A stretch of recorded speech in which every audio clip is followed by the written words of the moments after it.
Bonjour, alors moi je suis donc étudiant à l'université à Bruxelles et j'ai décidé cette année-ci de partir à la moitié de mes études dans une expérience de job and travel et j'ai choisi le PAC Vancouver, donc je me trouve actuellement à Vancouver. Voilà. Et donc ce PAC Vancouver, donc ça consiste à partir ici en ce qui concerne d'abord à Vancouver et alors l'expérience pour moi a commencé par 2 jours dans une auberge de jeunesse. Ensuite, on passe la première nuit. Le lendemain matin, on a à ce moment-là 2 après-midi plus une matinée consacrée à nous expliquer comment s'organiser et comment vivre de manière optimale, je dirais, au Canada et plus précisément à Vancouver parce qu'on se trouve à Vancouver.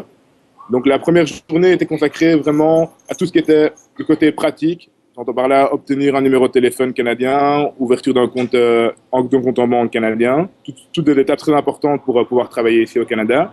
Et alors en deuxième partie, on nous a expliqué, par exemple, quels étaient les bons endroits pour se loger, je dirais, à Vancouver et de manière plus globale au Canada, quelles étaient les villes à éviter, quels étaient les endroits où ça dépendait un peu de ce qu'on voulait faire. Et oui, ça m'a semblé très utile. Au début, ça m'a semblé vraiment très très utile parce que on débarque un peu vraiment à l'autre bout du monde, on ne sait pas du tout où on est.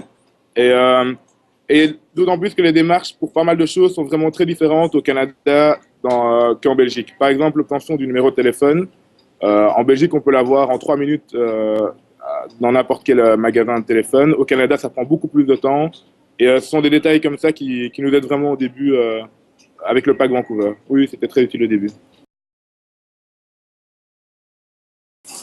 Donc, en fait, moi, j'ai commencé, bien entendu, à loger pendant les 10 premiers jours à l'auberge de jeunesse. Parce qu'au début, c'était compliqué de trouver un logement. Enfin, il a fallu d'abord suivre tous les cours de formation et tout ça, donc on n'avait pas le temps de chercher un logement. Et puis, j'ai été logé dans un appartement avec d'autres étudiants. Moi, c'est ce que je cherchais, dans l'entour de Kitsilano, dans un quartier un peu décalé du downtown, du Vancouver downtown. Et c'est vraiment très, très chouette, j'ai adoré parce que j'ai rencontré pas mal de jeunes du même âge que moi parce que j'étais entouré d'étudiants et c'était vraiment sympa. Voilà où j'ai logé.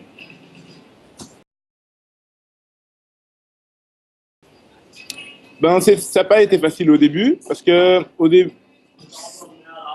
donc pour moi, ça a mis plus ou moins 2, 3 semaines avant de décrocher mon premier emploi et bon, ça a été vraiment chouette, mais il a fallu s'habituer directement à travailler dans une autre langue, c'était pas nécessairement évident, travailler plus rapidement, être en forme tous les jours.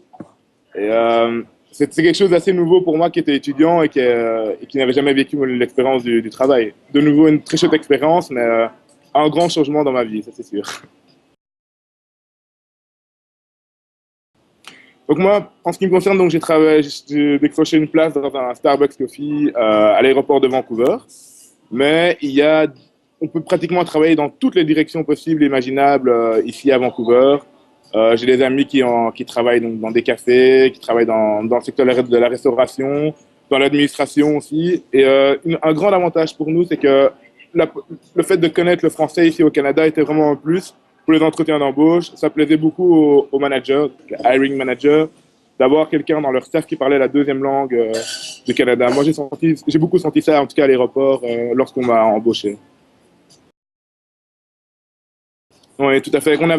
On croise beaucoup de gens un peu, enfin, qui cherchent du boulot comme nous, beaucoup d'autres étudiants, je dirais que par exemple les Australiens, les Allemands qui viennent ici avaient moins cette chance de posséder le français.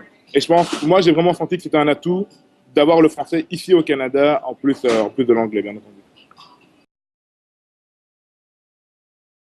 Vraiment, pour moi, c'était vraiment une expérience géniale au niveau de la langue parce que, oui, j'ai progressé, j'ai l'impression, 5 fois plus vite que tout ce que j'ai appris ici pendant mes cours, je dirais, classiques en Belgique. Ceci dit, je trouve qu'il faut se mettre dans les bonnes conditions pour l'apprendre. Par exemple, moi, j'ai cherché vraiment un code d'étudiants avec que des Canadiens et des Australiens.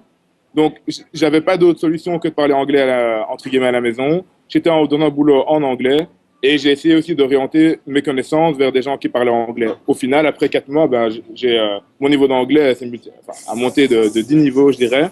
Mais j'ai vu d'autres étudiants ici qui, par exemple, beaucoup d'Allemands qui arrivaient ensemble, qui ont essayé de trouver des appartements ensemble entre Allemands, même qui allaient jusqu'à trouver un boulot avec des Allemands, et ces gens-là n'ont pas amélioré leur langue parce ils ont continué à exercer leur langue toujours, même ici à Vancouver, je dirais. Moi, je recommande vivement l'expérience de Jump and Travel au sens large. Moi, je connais que l'expérience de Vancouver que j'ai trouvé géniale, mais je suis certain que l'expérience en Australie et en Nouvelle-Zélande le sont tout autant.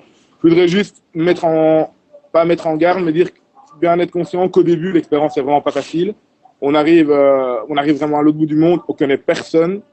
Et je dois avouer que la première semaine pour moi n'a pas été facile parce que on quitte toutes nos attaches, tout notre petit confort qu'on a en ce qui me concerne que j'avais à Bruxelles. Et on débarque vraiment à l'autre bout du monde, on connaît personne. Au début, l'anglais, je m'en sortais quand même pas aussi bien que maintenant. Donc c'était quand même fatigant si pas l'anglais, avec le décalage d'horaire, on est plus fatigué. Donc tout ça fait qu'au début, l'environnement est vraiment pas facile. On se sent nulle part. On doit vraiment recommencer une nouvelle vie à l'étranger. Donc je dirais que le début est vraiment difficile, mais après ça devient vraiment génial parce que bon, la langue, on apprend l'anglais à une vitesse vraiment rapide. On se fait de nouveaux amis et on se crée une nouvelle vie ici. Finalement, à la fin, on n'a plus envie de rentrer à la maison.